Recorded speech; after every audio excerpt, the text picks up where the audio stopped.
A journey of 1,000 miles begins with a single step. A journey of 1,000 miles begins with a single step. 1000 मील तो आप बाद में जाओगे, लेकिन एक कदम जो आप मेरे साथ चलोगे, यकीन मानिए आपकी लाइफ चेंज हो जाएगी।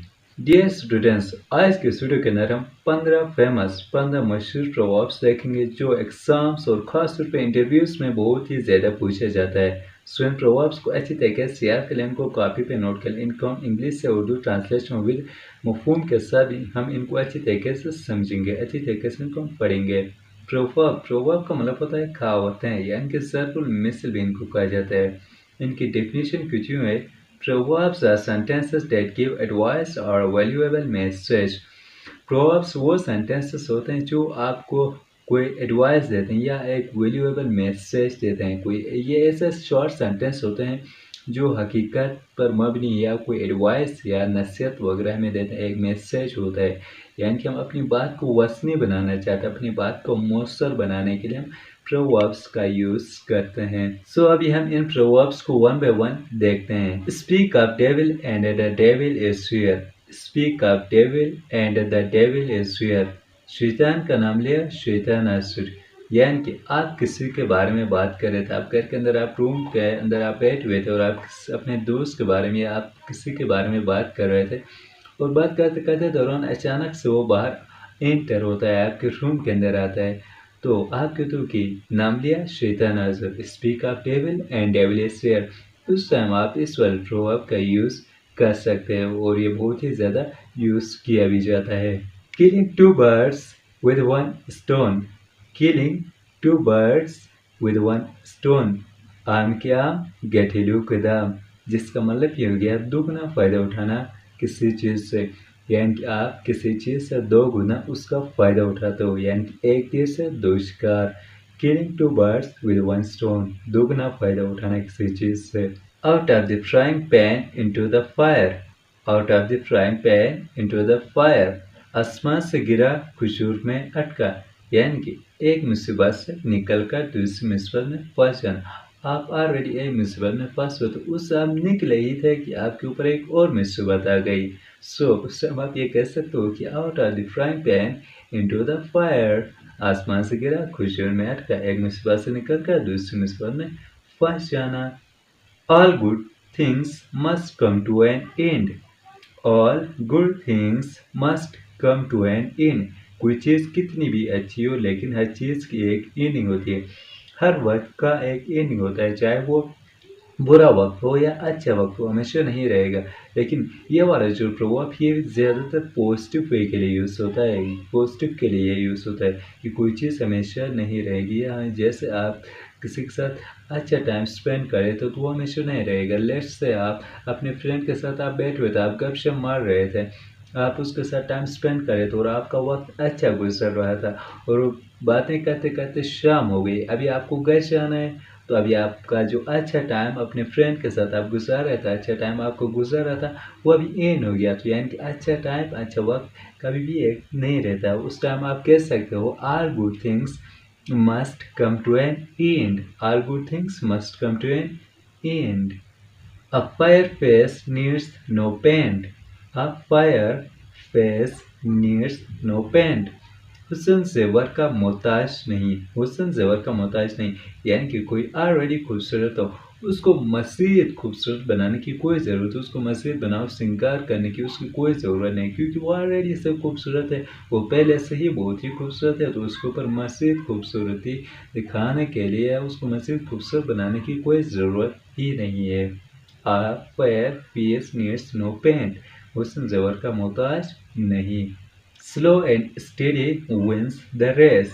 Slow and steady wins the race. धीरे चलो लेकिन मुसलसल चलो। धीरे चलो लेकिन मुसलसल चलो। यानी कि आपको कामयाबी पाना है, कामयाबी सक्सेस पानी है, तो तभी आप बेशक आप आहिस्ता आहिस्ता चलो, आप स्लो चलो, लेकिन आप कंसिस्टेंसी के साथ चलो, आप मुसलसल चलो, आप कंटिन्यूअस चलो। आप कंटिन्यू रखो, अपनी मेहनत को जारी रखो, आपको कामयाबी मिलेगी, आपको सफलता मिलेगी ही मिलेगी, आपको कामयाबी मिलेगी। शर्त ये कि आपने मुसलसल मेहनत करते रहना, मुसलसल। बेशक आप थोड़ा आहिस्ता भी चलते हो, लेकिन आप रोज़ाना मेहनत करते हो तो आपको कामयाबी मिलेगी मिलेगी। वो किचौड़ वाली कहानी तो आपने सुना ही होगा। Bells call other to church but go not themselves. Bells call other to church but go not themselves. खुद मियाँ वसीयत औरों को करे नसीहत, यानी कि खुद अमल नहीं करते हो और दूसरों को नसीहत करते फिरते हो। आप कहते हो कि आप मेहनत करो तो आप कामयाब हो जाओगे, और खुद आप मेहनत नहीं करते हो, खुद नाकाम होते हो। खुद मेहनत नहीं करते हो, दूसरों को बोलते रहते हो हर वक्त कि मेहनत करो तो कामयाब हो जाओगे। उसको कहते हैं खुद मियाँ वसीयत औरों को करे नसीहत। Bells call other to church but go not themselves. A picture is worth 1,000 words. A picture is worth 1,000 words. 1,000 अल्फाज से एक पिक्चर बारी, 1,000 अल्फाज से एक तस्वीर बारी। यानी कि कहने का मकसद इतना है कि अगर मैं आपको ये कहता फिरूँ, ये कहता चलूँ कि एक लड़की थी, वो बहुत ही खूबसूरत थी, वो बहुत ही अच्छी थी, खूबसूरत थी, उसके बाल अच्छे थे, उसकी आँखें, वो बहुत ही खूबसूरत थी। ये इस तरह के मैं 1,000 से भी ज़्यादा अल्फाज बोलता रहता हूँ, उसकी तारीफ़ करता रहता हूँ। बजाय इसके मैं अगर उसकी सिर्फ तस्वीर ही आपको दिखा दूँ तो आप समझ जाएंगे कि हाँ वाकई में ये अच्छी थी या नहीं। तो 1,000 अल्फाज की अहमियत वहाँ पे कुछ नहीं रहती है, जो 1,000 अल्फाज से एक तस्वीर बारी होती है। Beauty has wings, beauty has wings. 4 दिन की चांदनी फिर अंधेरी रात, 4 दिन की चांदनी फिर अंधेरी रात। इसको आप बीट हैज़ विंग्स भी कह सकते हो, और इसको आप अ 9 डेज वंडर भी आप कह सकते हो, अ 9 डेज वंडर भी आप कह सकते हो। 4 दिन की चांदनी फिर अंधेरी रात, यानी कि खूबसूरती हमेशा नहीं रहेगी।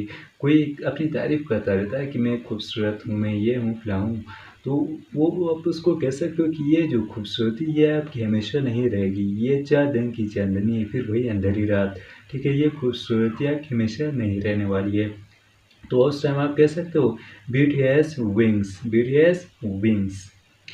कंबल एंड हिट मी, कंबल एंड हिट मी।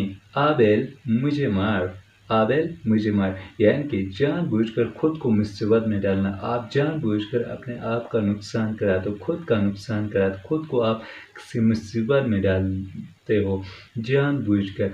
आप जानबूझ के आप किसी से लड़ाई कराते हो या आप खुद लड़ते रहते हो, तो वो हो गया आबेल मुझे मार। कंबल एंड हिट मी।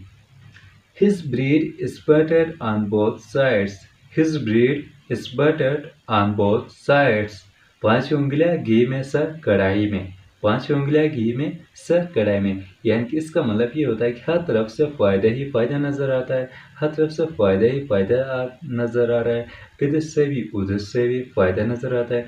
तो उस टाइम आप कह सकते हो his bread is buttered on both side, हर तरफ से फ़ायदा ही फ़ायदा नज़र आ रहा है, इधर से उधर से भी। 5 उंगलियां घी में सर कढ़ाई में। Death keeps no calendar, death keeps no calendar. मौत कभी भी आ सकती है, मौत कभी भी आ सकती है। कोई कहता ना कि मैं नहीं मरूंगा, तो उस टाइम आप कह सकते हो यार मौत कभी भी आ सकती है, मौत का कोई पता नहीं है, कभी भी मौत आ सकती है। डेथ कीप्स नो कैलेंडर, क्योंकि इसका कोई कैलेंडर नहीं है, ये कभी भी आ सकती है।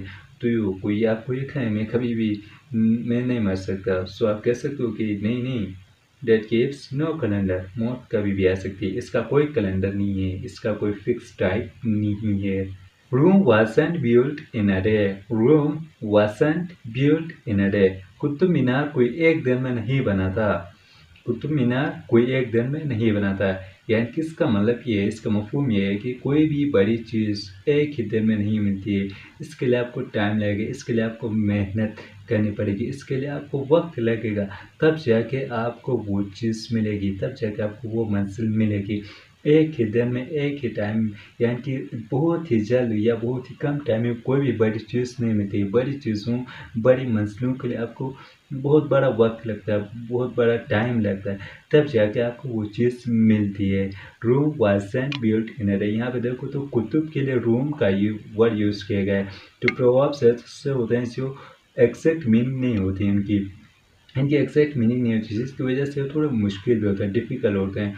तो आपने यहाँ से इनको अच्छे तरीके से याद करना है। वन बाय वन अच्छी तरीके से इनको कॉपी पे लिखना है और देन इनको अच्छी तरीके से याद करना है। The younger is even worse than the Elder. The younger is even worse than the Elder. बड़े मियाँ तो बड़े मियाँ, छोटे मियाँ सुबहान अल्लाह। बड़े मियाँ तो बड़े मियाँ, छोटे मियाँ सुबहान अल्लाह। यानी कि कोई किसी से कम नहीं। बड़े तो बड़े थे ही थे, छोटे भी अब बड़े हो गए, वो भी अपने आप को बड़ा मानते हैं हर वक्त। छोटे भी अपने आप को बड़ा मानते हैं, छोटे भी बड़ों के मुकाबले में चलते हैं। इसका मतलब ये हो गया कि बड़े तो बड़े थे, छोटे भी अब बड़े हो गए हैं। तो बड़े मियाँ तो बड़े मियाँ, छोटे मियाँ भी सुबहान अल्लाह। The younger is even worse than the elder. The younger is even worse than the elder. Last में हमारे पास एक प्रभाव रहता है ये, जो कि मेरा बहुत ही ज़्यादा फेवरेट प्रभाव है। ये बताने से पहले अगर आपने अभी तक चैनल को सब्सक्राइब नहीं किया तो चैनल को लास्ट में सब्सक्राइब कर लें और साथ ही बेल आइकन को भी प्रेस करो, वीडियो को भी लास्ट में लाइक करें ताकि इस तरह की अच्छी और इन्फॉर्मेटिव वीडियो सबसे पहले आप तक पहुँच सके और कोई भी वीडियो आपसे मिस ना हो। सो अभी हम अपना लास्ट प्रभाव देखते हैं। Actions speak louder than words. Actions speak louder than words. आप जो करते हो वो आपके अल्फाज से ज़्यादा बोलते हैं। आप जो करते हो वो आपके अल्फाज से ज़्यादा बोलते हैं। यानी कि इसका मफ़हूम, इसका मतलब ये होता है कि बड़ी बड़ी बातें ना करें। बड़ी बातें करने से कुछ भी नहीं होता है, बल्कि बड़े बड़े काम करें। जब आप बड़े काम करेंगे तो आपके काम खुद बताएंगे आपके बारे में। आप बड़ी बातें करते हो वो कुछ भी नहीं होती कि मैं ये करूँगा, मैं वो करूँगा, उन बातों से कुछ भी नहीं होना है। आप बड़े काम करें, आपके काम खुद बताएंगे आपको।